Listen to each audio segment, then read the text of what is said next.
Good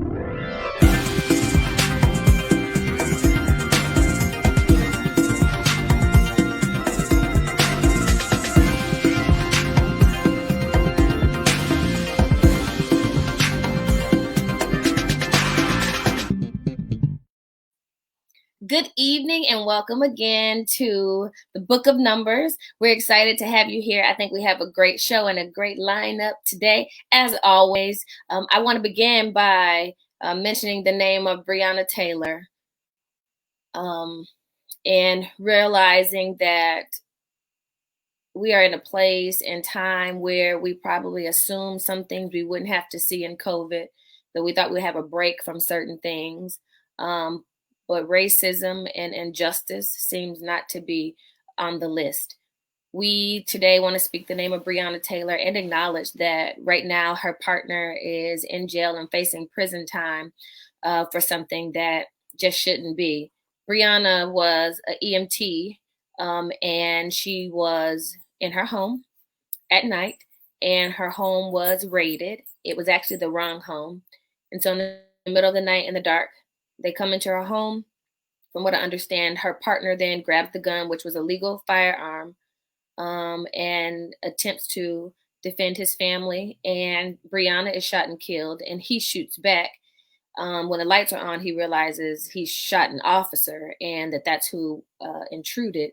But that was not clear in the moment, in the middle of the night, in the dark.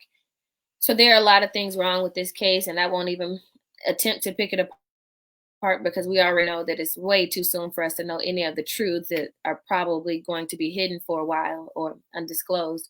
But I do want to know that the church is aware and speaking her name and praying for her family and ready to do whatever it takes to mobilize. That's a tricky thing right now because of COVID. We can't even mobilize the same. Activism has to look different, and we have to be just as creative in getting justice as we've needed to be in the church.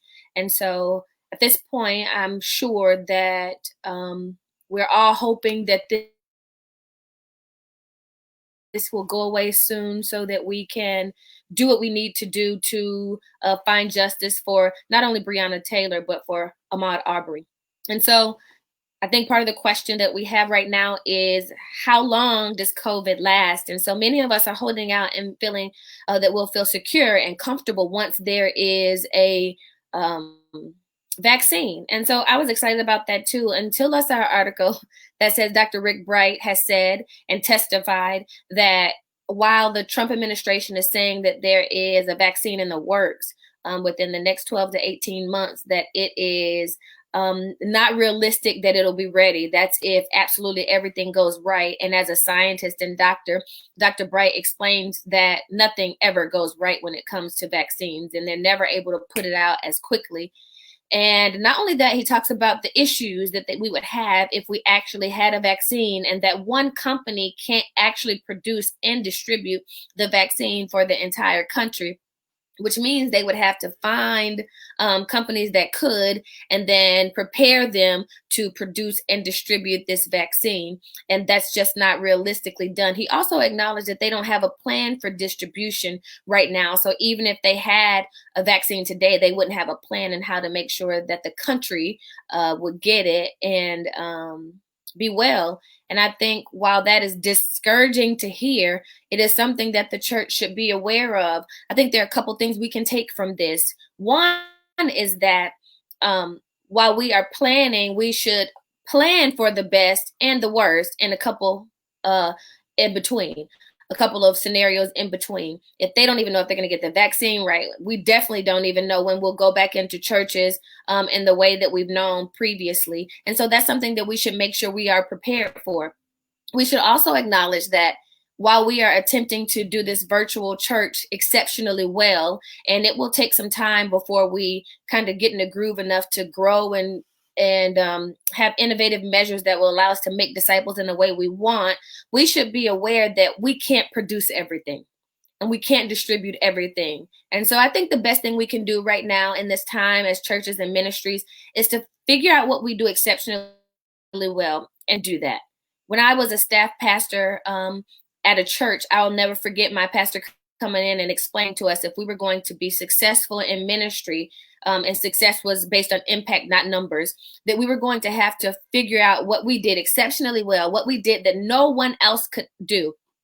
And we needed to do that to the best of our ability. And so after being given that charge, I began to do some research. And when I was doing the research, I realized that one item purveyors actually do better than other stores. So what I'm saying is that In-N-Out will do better than a Burger King financially, because Burger King has to continue to waste money because you can't keep a perfect inventory when you're selling tacos, burgers, and chicken and veggie burgers. But a one item purveyor like In-N-Out is able to manage their inventory a lot better, because if you go to In-N-Out, if you want chicken, you're going to get a burger. And if you want a hot dog, you're still going to get a burger. And if you come there looking for tacos, you're going to get a burger, because In-N-Out sells burgers.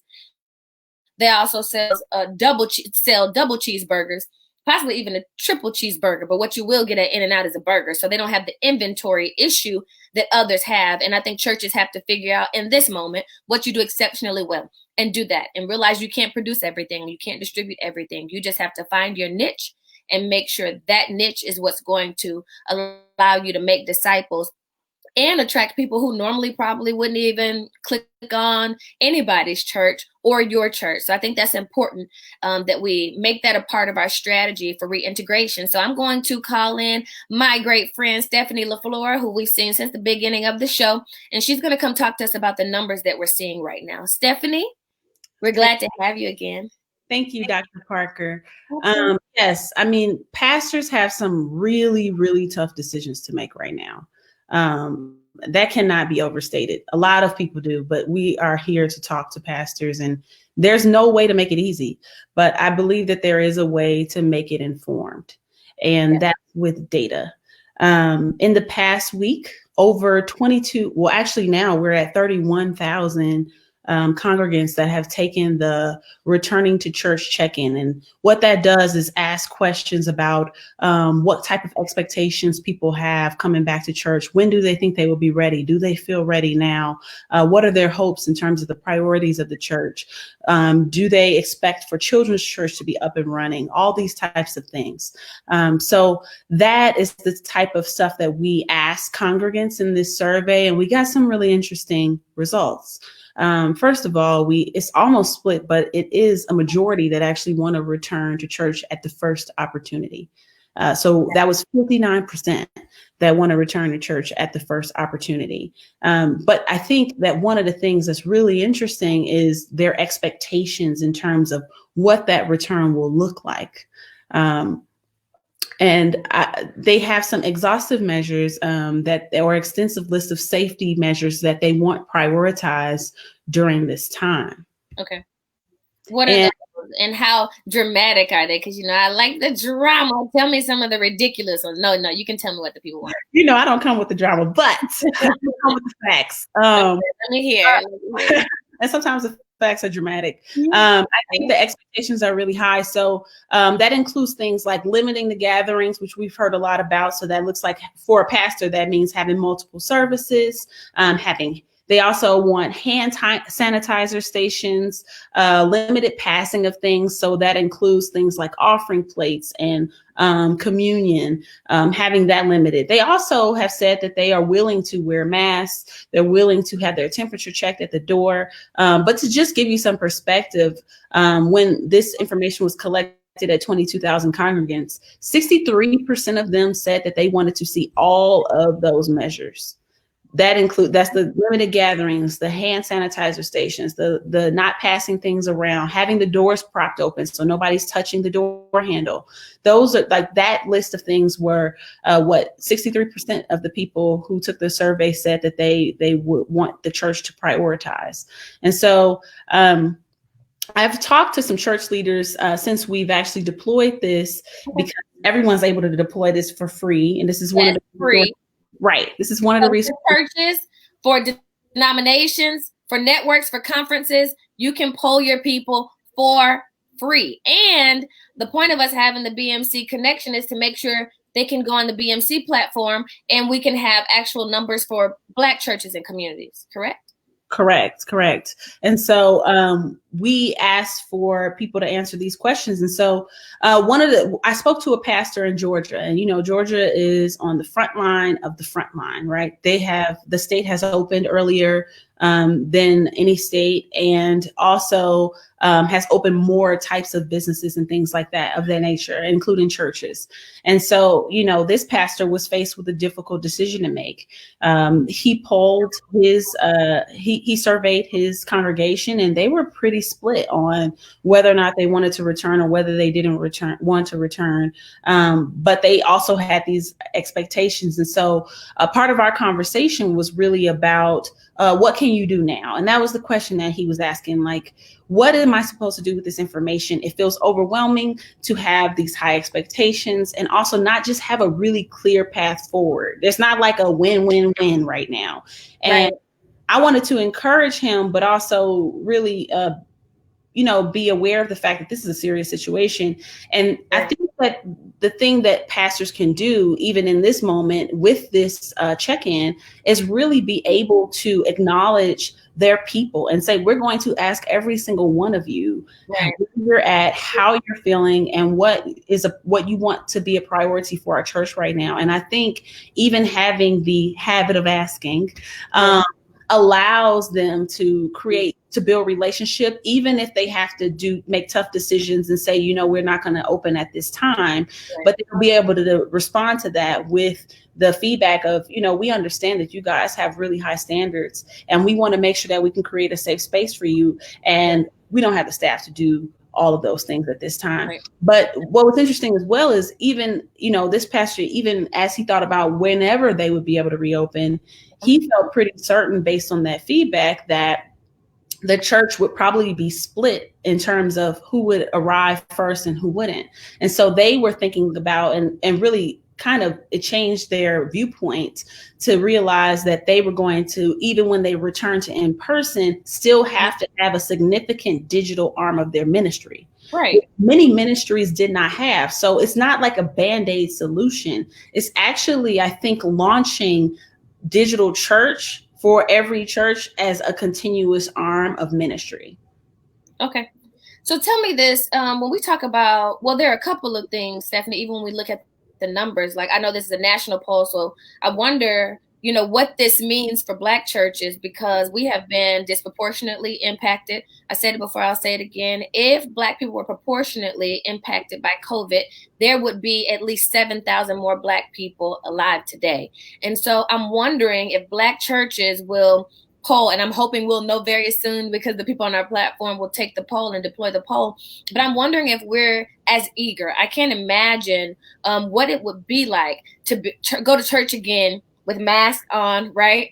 Not being able to sit by each other. If your church holds 700 people and you appropriately social distance, you can get maybe 100 people in your church, or, even if you could get 200, is it worth it to open, and how much it's going to cost you to open, and who you're putting at risk, and who gets to go first, and do we have to do tickets like movie theaters? And even if that's necessary, somebody's going to end up on the shade room because that's not how it's going to be promoted. So there's so much to think about. And I think maybe when congregants are thinking about going back to church, they're not thinking of the church they're going to know, like the church that may not be able to have live music if they don't have a pit, or, the church who's going to have their pastor, the coming down and sitting on the stool, with the little mini coffee table. We can't happen. I think we may forget the trauma of the trauma that we may experience by walking into a church during COVID-19. Exactly. I think that the reality is that over the coming months, first of all, I don't think many people are going to be getting back to normal anywhere near as soon as they think that they will. And if we do, it might be temporary. Yeah. But I think that what has not happened yet is the realization, period, among the public that things are not going to be back to normal. Yeah. Even if they are technically, I still go to this address on Sunday at this time. It wouldn't even be at this time. Let's start with that. But even if that happened, it's going to be a different experience. It just will be, whether it happens in June or whether it happens in September, it's going to be a different experience. And I think that one of the things that is, it sits people down, but I think is necessary is that this check-in, I think, is really giving that aha to a lot of ministries as to really what would it take. And it's just, once you start hearing the requirements, once you start really thinking through the logistics of it, because it was easier when it was all hypothetical. But once you start thinking about the logistics of actually making this happen like weekly, because remember, church is not like a one-time, it's not a conference. You don't have to just pull off like by having a whole bunch of volunteers and pull it off one day. This is something you'll have to do on a weekly basis, which means that it will have to be a tight ship.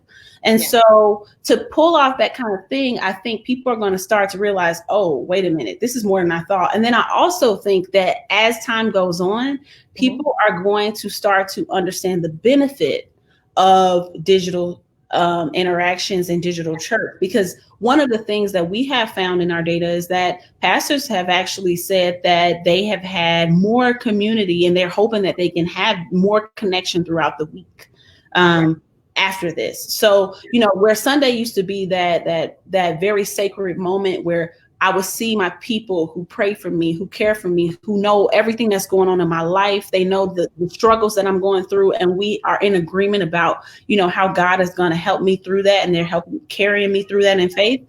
That now is happening on Tuesday. It's happening on Thursday. And I think that as people go through this, they're going to realize that something pretty strengthening has been actually built and is forming in this time. And so I think we're in that transition season where people are realizing like, oh, this isn't like temporary. I won't be able to just get out of this like that. But also people are going to start to realize, oh, wait a minute, I think we might have gained something in this season.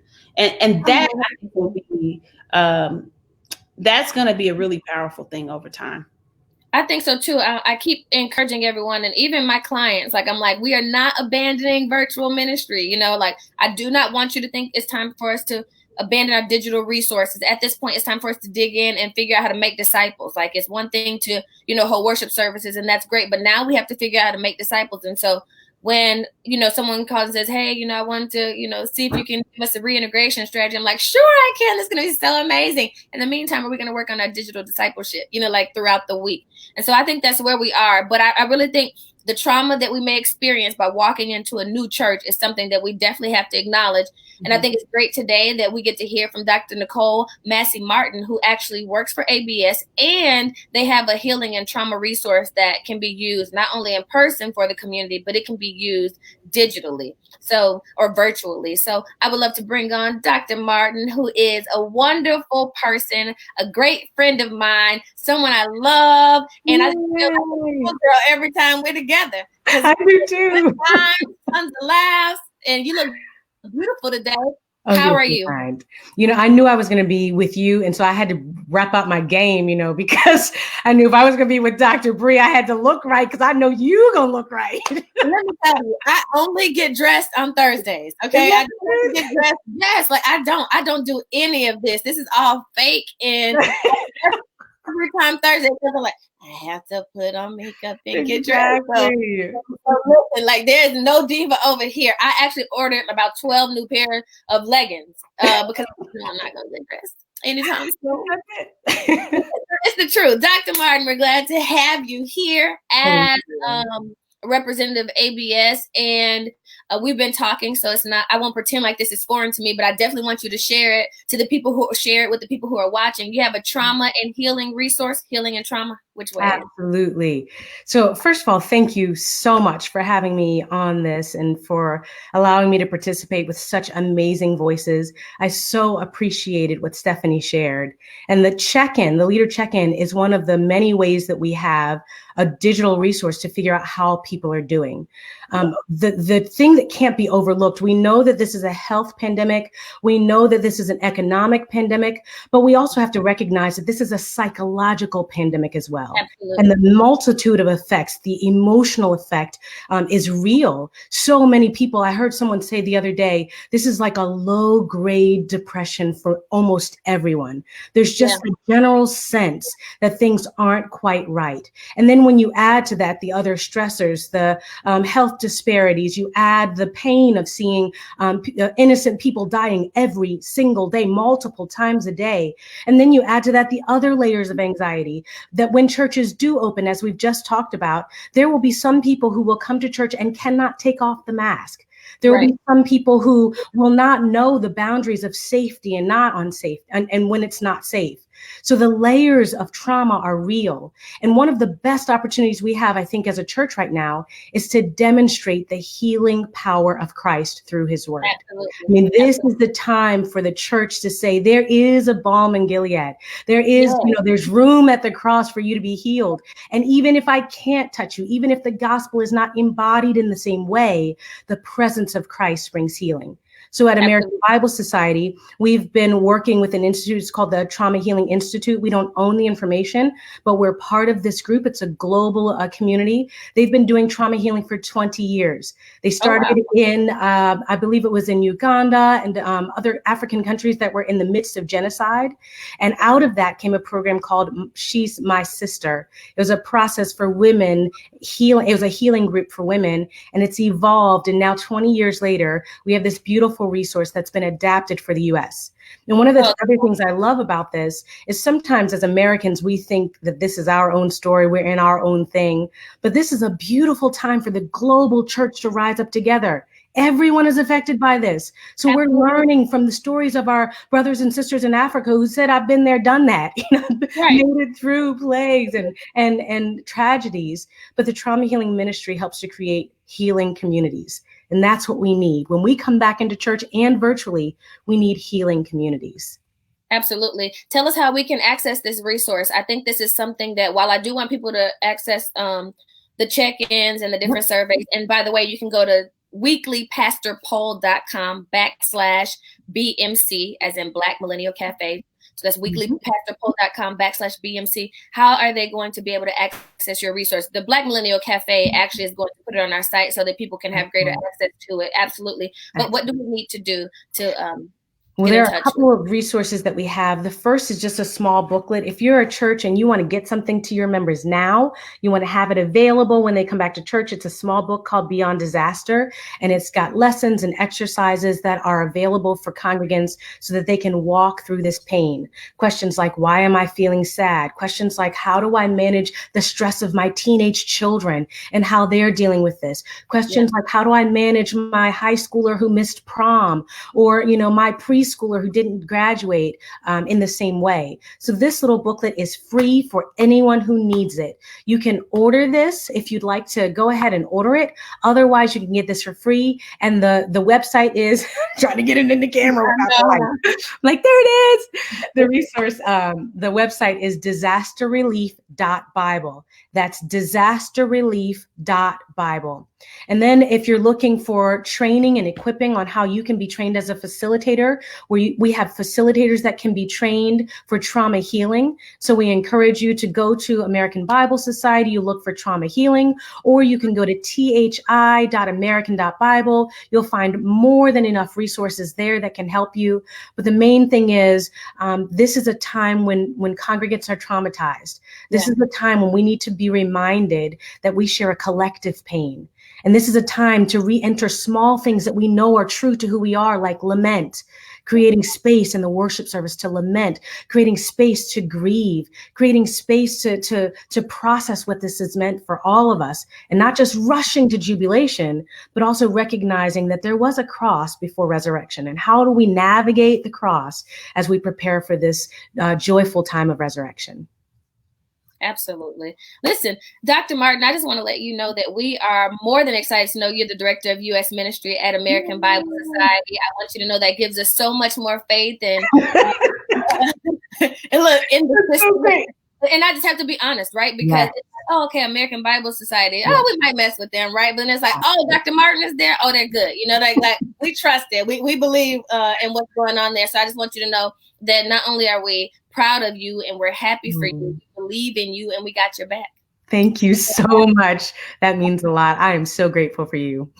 Oh, listen, I'm grateful for you. Thanks for being here. You know, of course, we're going to have you back. Thank you for your love, kindness, and friendship in all of this. I appreciate you. I appreciate you. Thanks for having me. Absolutely. Absolutely. We're going to bring on now Bishop Joseph Walker III. We're really excited to have him. He is a jewel. He is one of the most innovative people you'll probably see in leadership right now. At that level of leadership, we're excited to have him. He is indeed a pastor, and he's also the bishop of a Reformation, which is the full gospel, full gospel. So we're excited to have you here, Bishop. Oh, there you are again. Thank you so much for being here. It is an honor to be with you, Dr. Parker. Good to see you. Good to see you too. It's been a while. I know it has been. It has. You've made so many moves since the last time I was with you. I was a staff pastor at the church, and I think you were doing a revival. So a lot of things have happened since then. So I have to give you a congratulations on all of your accomplishments. One thing I have to say is that to know you're leading a Reformation in this time, I think many of us look at denomination of Reformation like, oh, this is going to be a bad time. But I must say that many of us are watching to see what you do, because we have a whole lot of faith in what you're going to do amidst COVID. So what is it like leading in this moment for you? Well, thank you so much for the question and the opportunity. It is a tremendous opportunity for us to lead a Reformation during this time, because there are a lot of churches who are in need of resources, whether those resources are innovative technology resources, whether they're navigating the resources that are available in terms of payroll assistance for their particular staffs, whether there's resources around the health of this and following the science. And what we've been committed to doing in Full Gospel is absolutely following the science. I'm blessed to be married to a physician who is leading this area for us and helping us to navigate this space. Of course, I really appreciate what your first guest said too, because it is important. There is a great deal of, people are very ambitious about getting back to the physical space, but we're pumping the brakes on that and really helping people ask the questions that need to be asked. There's a lot of logistical things that we think through just in terms of re-engagement.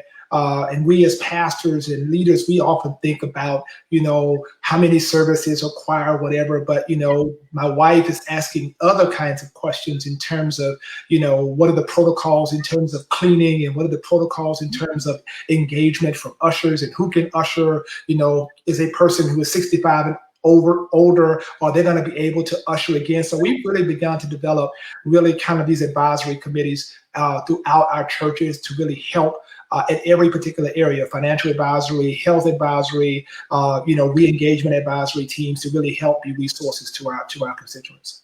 I think that's great. When we talk about the positions in the church changing, it's probably going to be positions in a service changing. Positions in church will probably change as well, right, Bishop? Absolutely. Absolutely. We really have to really be honest, and we have to reimagine what church will look like going forward. I think we'd be foolish to believe that we're just going to take what we've always done and go back post-COVID into that format. I think now's an opportunity for us to realize that in crisis is where creativity is birthed, and from that is an opportunity for us to begin to think about, one of the things that I really appreciate is Greg McGowan's book called Essentialism, and it really helps us process what is essential and what isn't. There's something we're learning now in this innovative stage of virtual church and etc. We're beginning to learn what's essential. Yeah. And we begin to elevate certain people that we've overlooked, those folks in the back, never really got attention. Those are the folks that are keeping this thing going, turning buttons and, and pulling wires. Those are the folks that are making this thing happen. And so we really have to begin looking at how we restructure our churches. And I've been saying to pastors all around the country, you cannot build your church on a revivalist model. You have to have strong infrastructure, because those who really focus on infrastructure are the ones that are really surviving in this particular season. I agree. When, we actually try to think through this, everyone's like, oh, what does it mean? Like, give me a reintegration strategy, give me a strategy of return. And I'm like, I think you should totally have one. I just don't think you're going to use it right now. I think there are other things, for us to consider. So when we're talking about churches and what to do for churches, I think that's one thing. What have you learned in leadership in the midst of COVID, leading a reformation that has changed and may not, return to normal? Yeah, well, I think a couple of things. One, I think Nicole kind of hinted at it recently, previously. I think we have to deal with the fact that there is a low-grade depression that's happening among leadership, that we are disillusioned at best. And we're trying to figure this out. And one of the things that we're going to have to process is the overwhelming grief that leaders are facing. Many of them have spent years building up ministries and now having to accept the fact that what they have spent years building up, they're going to have to basically find the rubbish of what's left, almost finding a piece, and figuring out how to, restructure ministry in this post-COVID, culture, because the fact is it's going to be similar to 9/11. World will never be the same. Church will never be the same. And so leaders are really dealing with that grief, and we're seeing it. And some, I get calls, I'm inundated with calls. And also I think the issue of helplessness, right? For instance, we're seeing my dear friend, Bishop Charles Blake, Church of God in Christ, we talk, and, Reformation leaders are talking, he's got bishops, in 12 different, areas, jurisdictions, who died, and now you've got to figure out how to replace those folks. And we've got folks in our Reformation and other Reformations around the country are dealing with loss and helping people work through this. And then there's questions of theodicy, questions of, did God send this? And we're having to work through that. And one of the critical things, which of course I think is we're going to really have to focus in on, is two things. One is we're going to have to deal with the fact that there are a lot of people out there now, because they're one click away from any kind of doctrine, any kind of teaching, right? To become kind of ecclesiastical mutts, one Sunday here, and we're going to have to realize that how are we going to actually be digital disciples and really, impart in people theological sound doctrine? And what is that going to look like? Because now people don't have to put their finger up and walk out of your church. They just kind of put their finger down and click, and they're gone to somewhere else. That's yeah. And then secondly, I think what COVID has exposed, we're going to have to address, is the role of the church outside of the physical space. Clearly, a variety of health disparities and economic disparities have caused us to have to look again at how the church addresses these issues. We in our Reformation, in Full Gospel, Mount Zion Church in Nashville, we've taken a front line on health and wellness. We realize that because this disease disproportionately affects African Americans. Why? Because of pre-existing conditions, food deserts, etc., but also because we dig our own graves with our forks. And the church is a culprit of that. And so we've been trying to get people to live healthier, have healthier food choices and those kinds of things, and working with grocers to get those into our community, to help them understand we need food choices in our community. Because if the church doesn't take the front line on those social issues, then it's as if though this never happened. Absolutely. When we talk about like numbers and data, you're blessed to have a wife who can kind of keep you up. It's crazy right now because a pastor needs to be able to look at data. Like you have to have a Bible, right? And data in the other hand. Absolutely. When I first opened up Black Millennial Cafe as a research and consulting company, nobody understood, like, why would you want a Black research company? Because we have to have our own numbers so we don't get lost in all of this. Right. So when I think about, I said the other day, cash used to be king, but now data is the dandada because you need the data. If that's true, when we're changing these positions in the church, will we have to have like a medical professional at least to consult with us? Absolutely. Without a doubt. You're going to have certainly a medical advisory team or a medical person on staff to help guide, because folks are not making these decisions. We're church people. We're church people. We think church, medical people come in with the science. My wife, has the wonderful balance of being in the church, being married to a pastor. She understands church, but this is a girl with the MPH from Harvard. She understands, health disparities and how. So she's been really working on the front lines in this area. You're gonna need people that can tell you the truth, and this can kind of help you, pump the brakes a little bit on your, enthusiasm about going into Zoom, because we all want to go in Zoom. We're thinking, here I am pastoring the church in 3 locations, running 8 services a week, this. And you talk about going back, what do you do with that many people? I'm not going to preach 16 services. I'm not going to go down, what am I going to do? I got to start thinking through, will Mount Zion ever look like it ever looked before? Yeah. Will Mount Zion, this is really an opportunity for the churches that are 300 and below to help us. How you do that? That's been a long time since and now we have to figure that out. And then we got to figure out how do we put greater investment into this virtual space, because this virtual thing was happening pre-COVID. It was emerging pre-COVID, and we have to figure all that out. So.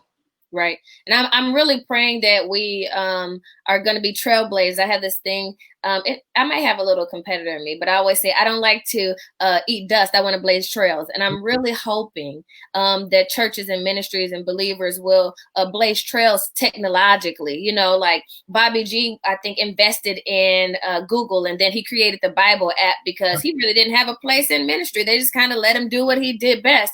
And I'm really hoping, like you said, the people who are in the background are pulled up to the front and not just given specific responsibilities, but are allowed to just create, just give us what we need and we don't know that we need.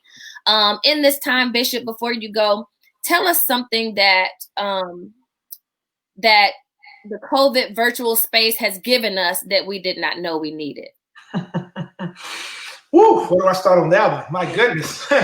Well, it's been so many different things I think the COVID space has given us. I think one is an appreciation for koinonia, an appreciation for community. I mean, clearly social distancing doesn't mean social isolation. And many of us right now, we're doing these Zooms, we're doing all these different things, and people really have a real desire to connect. And we begin to realize now the power of fellowship and what that means to be in community with other people.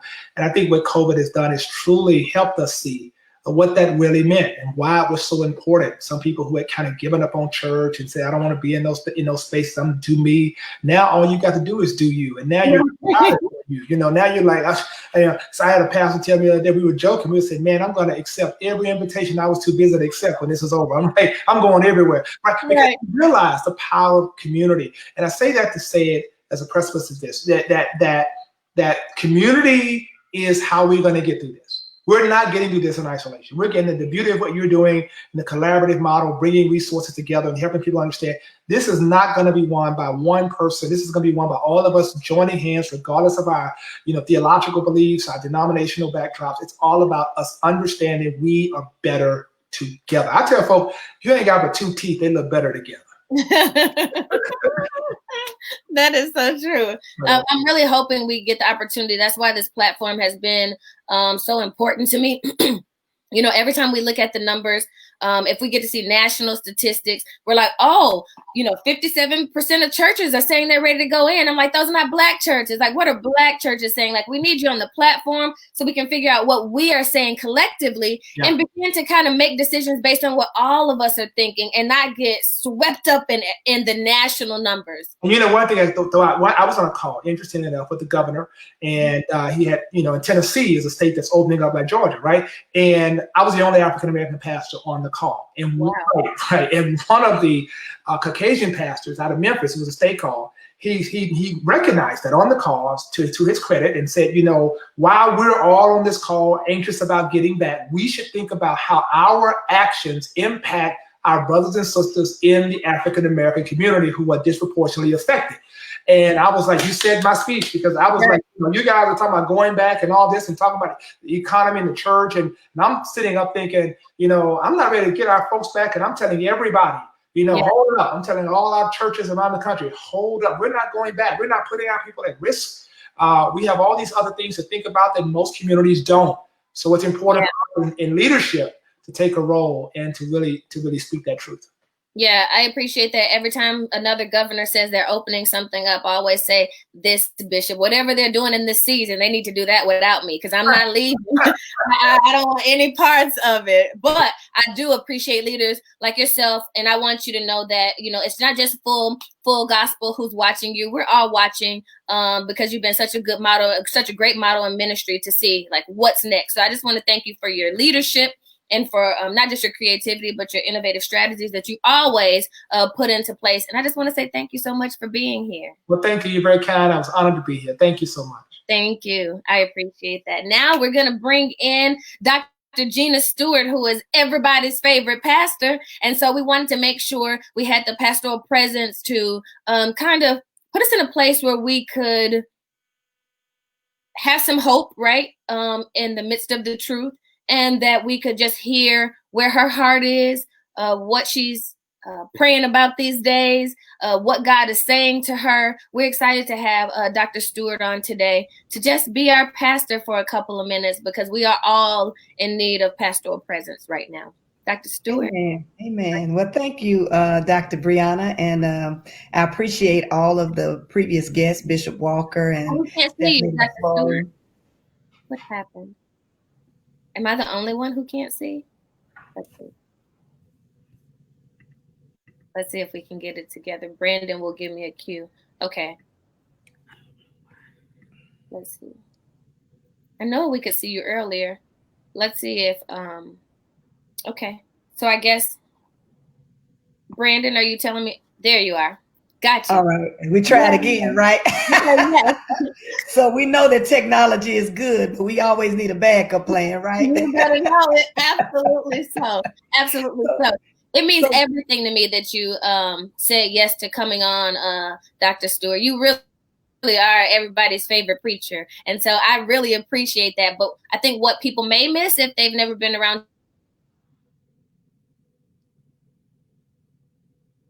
you up close is what it makes you as at least the pastor of Book of Numbers tonight. Okay. Well, I'm glad to be here, and thank you so much for the invitation. And of course, I celebrate the work that you're doing, the innovative work that you're doing. I've been following you a long time, I guess maybe about 10 years or so. Yeah, it's been a while. It's great to just see how God is moving in your life and in your ministry. And I appreciate your guests that you've had tonight, Bishop Walker and Stephanie LaFlora and Dr. Nicole Martin. It was good to see her. I haven't seen her in a while. But you ask about what is God saying in terms of where my heart is for this season of COVID-19. And what I've been saying to just about everybody, two things I've been saying is that the building is closed, but the church is still open for business. Yeah. And secondly, I've basically, been doing what I've always done, which is maintained a strong and firm commitment to pastoral care. But even more so in this season, because one of the things I believe that people need more than anything is hope. Yeah. It's been said that hope is not a strategy, and it's not a strategy if it ignores data, if it's delusional, if it's based on misinformation. But hope is certainly critical to achieving strategy when we believe that something is possible. And I still believe in the power of God. I still believe that God is able. I don't think that faith ignores the facts. Yeah. This is serious. We don't have a roadmap for this. I say often, in all of my years of holiness, in the words of Dr. Elaine Flake, I never thought I'd see myself living through and trying to pastor through a pandemic. And certainly we're doing this without a roadmap, and this pandemic has made rookies out of all of us. But we've trusted God in the past, and we people of God have trusted God in the past, and God has shown up. And we are trusting God to do that again. And so one of the things that has been very important for me is to not only throw out a rope of hope in terms of a worship experience on Sunday to help try to maintain some semblance of normalcy in terms of the experience, but also to try to keep people sane and safe. Yeah. I realize that, having a pulpit is a great responsibility. There's a certain stewardship that goes with influence. Yeah. And I think that it's very important that those of us who are faith leaders use that stewardship responsibly. And so in addition to caring for souls, and not only in preaching, but also because people have been in a pandemic before this pandemic. Yeah. And so we're reaching out to the community and trying to reach out to those that are most vulnerable, particularly in the area of food security, because we know that, as we have said over and over again, that our people are disproportionately affected by this pandemic. We've been disproportionately affected anyway, but this pandemic amplifies the ways in which African Americans and Blacks have been affected. And so it's been important for me to help give people information. I have what I call a COVID advisory medical team. So I consult with the medical professionals in our church, and every Sunday, pretty much, one of our members who is a doctor, who's a an internal medicine physician and also a pediatrician, gives an update during our live stream, because I believe it's important for people to have accurate information. Yeah. The Bible says we're destroyed for lack of knowledge. And so that has been very helpful. And even though it takes a chunk of time out, I think it's time that's well spent.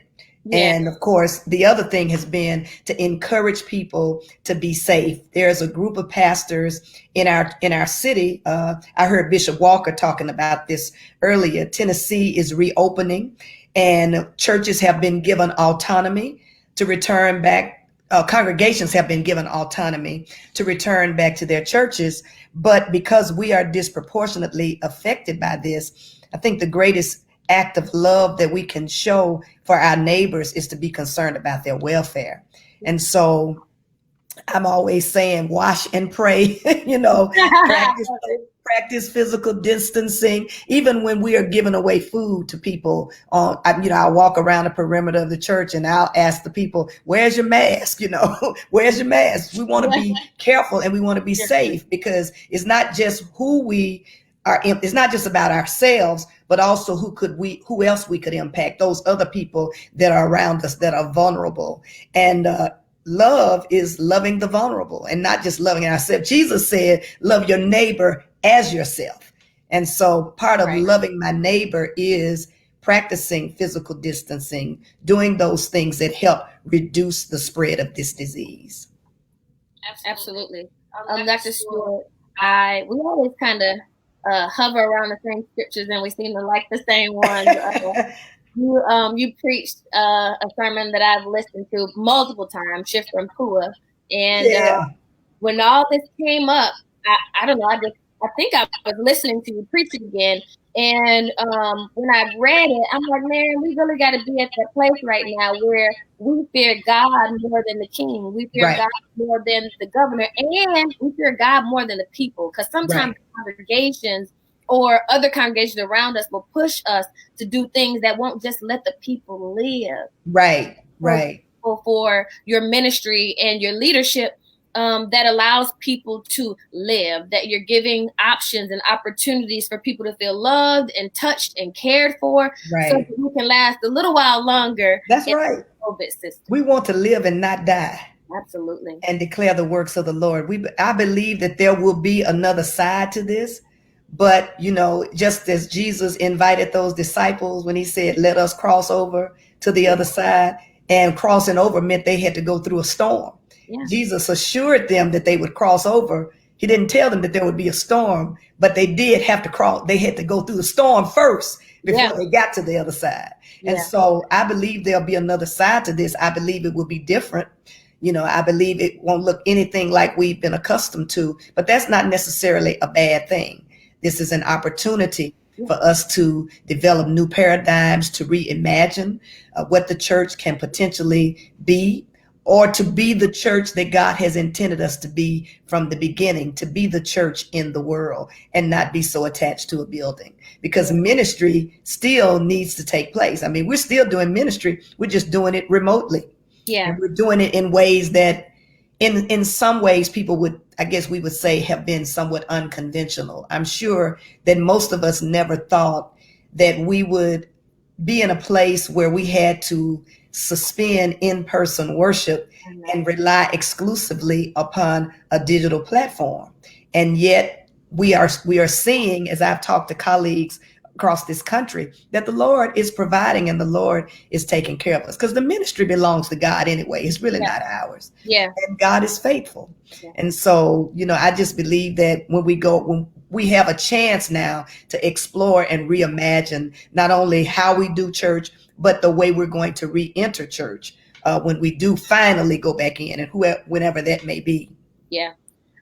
Dr. Stewart, earlier in my ministry, I had this thing where it didn't feel, when you've been positioned to work on the staff at a mega church, you start to feel like that's the normal crowd. Right.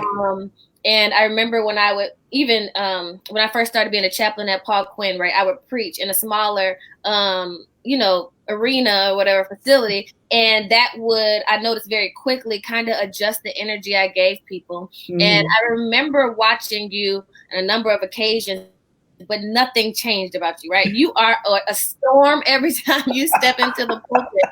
I told Dr. Gates that on his documentary. I'm like, it's like a tornado. She just gets us around and drops us, and we're like, oh, I think I can go on. And so I really appreciate the energy that you give wherever you are. But I love seeing it during COVID, where I know ain't nobody in that sanctuary. Nobody is in the sanctuary other than a skeleton crew. Yes, right?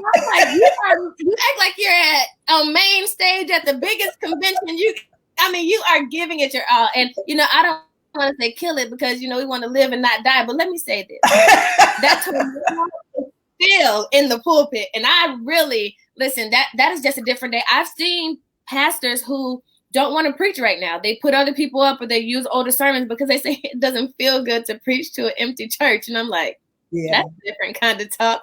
But what can you say to people who are kind of, because we didn't expect this to last so long, if you could just give a word of encouragement to other pastors who are doing the same thing you're doing right now and just trying to figure it out? Yeah, I would say preach to an audience of one. God is your audience first before anybody else is. And I've always been committed to doing the best, being myself, but being my best self, whether there are 2 people or whether it's 2,000. Because at the end of the day, the goal is not necessarily to please the people, but to please God. And I want to be faithful in that stewardship of this assignment. Just because the building is empty doesn't necessarily mean that I compromise my commitment to the delivery of that message. And so, my media people say this to me all the time. Do you realize it's not anybody in here? I'm really having fun. Actually, I'm having fun doing this. Yeah, because we all as preachers, I think, have egos. You have to have some ego to do this in the first place. It takes a great deal of courage and chutzpah to get up before a group of people. But I also think that it's probably one of the greatest exercises in humility. 2 of the greatest exercises in humility for me is listening to myself, but also another great exercise in humility is when you have to stand in an empty church and still proclaim this gospel. But the word is the word, whether the sanctuary is empty or whether it is full. And I think that when we honor that commitment to God, God sends the increase. And of course, if we will bathe ourselves in prayer, and we commit ourselves to a life where we attend to that internal and interior flame, I believe that the anointing will still come. Preaching is, people say it's performance through personality or whatever, but at the end of the day, we know that we are the vine. Jesus is the vine. We are the branches. Without God, we can do nothing. But if we do our best, I believe God will show up and help us. Yeah. Listen, I appreciate your faithfulness. I think a lot of people bring, different things to the table. We were talking about that earlier on the show. You were doing your prayer call, actually. Right. That's another thing figuring out what. Yeah, that's you asked. Yeah, where's my heart? And one of the things I started during this COVID was this state of emergency prayer call, because I still believe in divine intervention.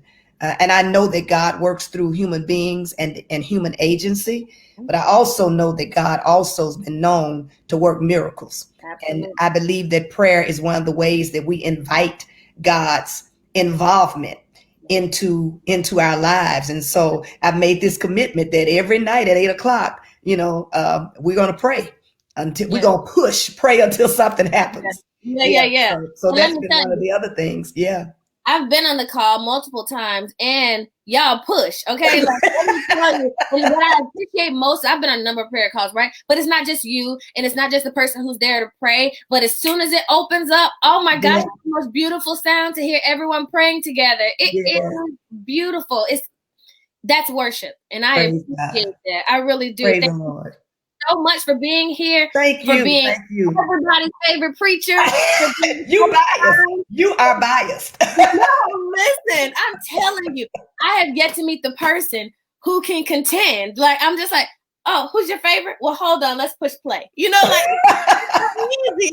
If I was a betting woman, you could pay my mortgage like that every month.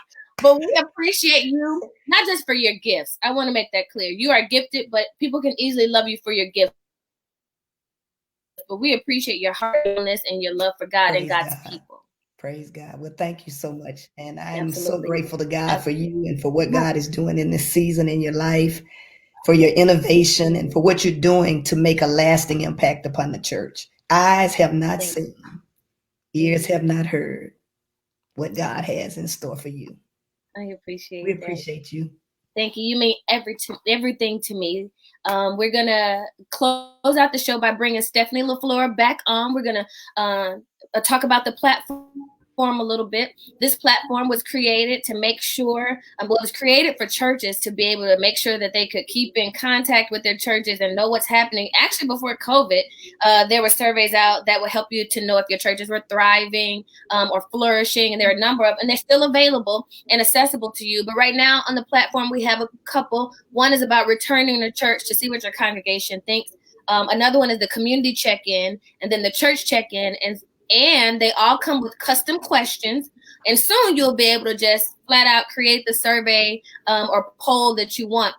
But Stephanie, I wanted to bring you back so we can just really emphasize, as a researcher, the fact that this is free is everything. You know, if the BMC were to do this alone, we could never offer this type of opportunity to people. But you all have, and graciously allowed us to gather data, check in with our churches and community, and then be great stewards of our finances and resources by not just making assumptions. Can you give them a different voice, telling them why it's really important that they get on this platform, and that they can, and that we can get data on Black churches and communities? Absolutely. I mean, like Dr. Stewart was saying, this may be an opportunity for us to be the church that God always intended for us to be. And I really could not agree with that more. It might be intimidating for church leaders to be doing fully remote services right now. Yes, it's remote, but people's lives have always been lived outside the walls of the church. So what feels remote to a pastor feels maybe the most intimate for a congregant. And I think that's something to really consider. And I think that this is a time where every single person, not just congregants, can serve another with encouragement and meeting a need. And when I say not just congregants, I mean, also there's a lot of people who are attending these church services that haven't attended a church service in a really long time. Right. So it's not just like when you think, it's not just your typical members. It's like the people in your communities are showing up, and they're showing up to receive, but I think they're also showing up to give, even if it's just encouragement. And so this is a moment where the church elevates what church means beyond an address, beyond influencers. And so being able to take a temperature check in your community, of course, is an opportunity for you to identify who needs help and what kind of help they need, and to be able to serve in ways that are very precise. But also it's an opportunity for you to leverage and to really empower the people within your communities to serve one another and to come together in a way that maybe it hasn't been the priority prior, but right now everybody is trying to give what they can give and help how they can help and reach who they can reach. And I think it's turning more people into disciples than the top 10 and the cream of the crop that might have been before. And so with the return to church check-in, you can get an opportunity to see how does your church feel about coming back into the service? What are their expectations in regards to that? And really get a sense of what that plan could look like, what that strategy could look like. And even if it's some difficult feedback, I think it's very informative, and it allows you to say, I'm listening. And that, I think, is one of the most important things right now, is for the church to say, I am listening. Yeah. So please do. I think that's the value of the community check-in too, Stephanie, that it's not just like, what do my members want? It's like, what does my community need? And I know that feels good to a community to know that even though I probably haven't been in your church since 1983, you still care about what I need, and you're still trying to resource the community in great ways. If you want to get on the platform, no, we need you to get on the platform. Your community needs you to. Really. Absolutely. Because we need to be able to not just take a temperature check locally, but we need to be able to tell the truth based on the facts and based on the data about what's really happening in the Black church and what's really happening in Black communities. And you can do that by getting on weeklypastorpoll.com/BMC.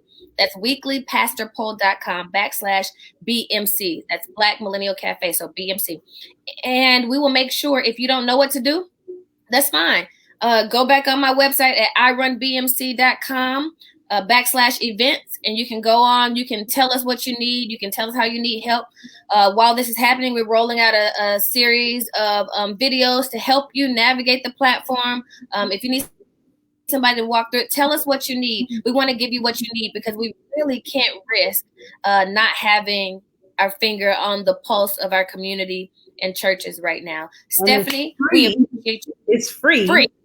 $3.99 for your congregants is very fast. Most of these check-ins take 5 minutes, and they're receiving this via email, or they can receive it via text, and they just go through it in 5 minutes. So it's important, I think, because when we talk about technology, it can feel like it's like a whole lot, and it's really not.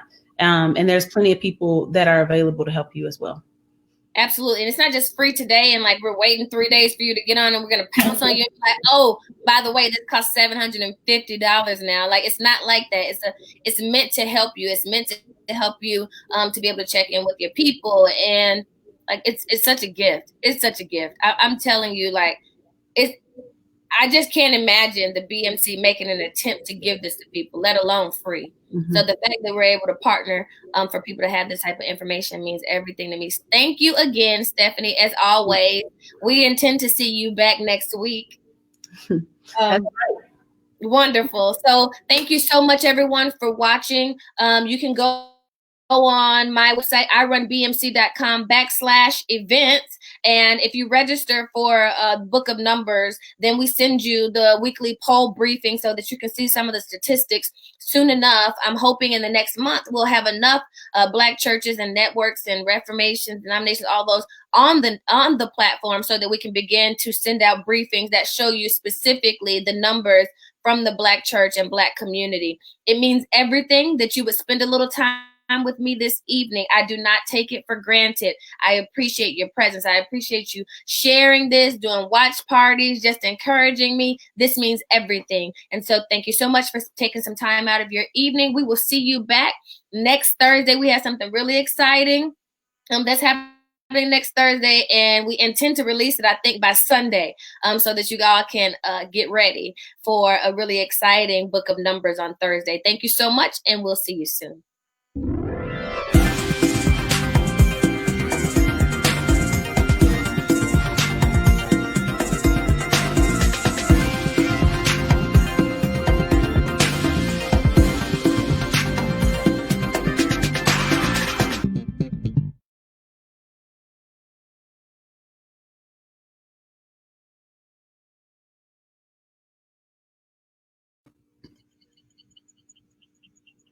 Thanks, guys. It's over. Thank you.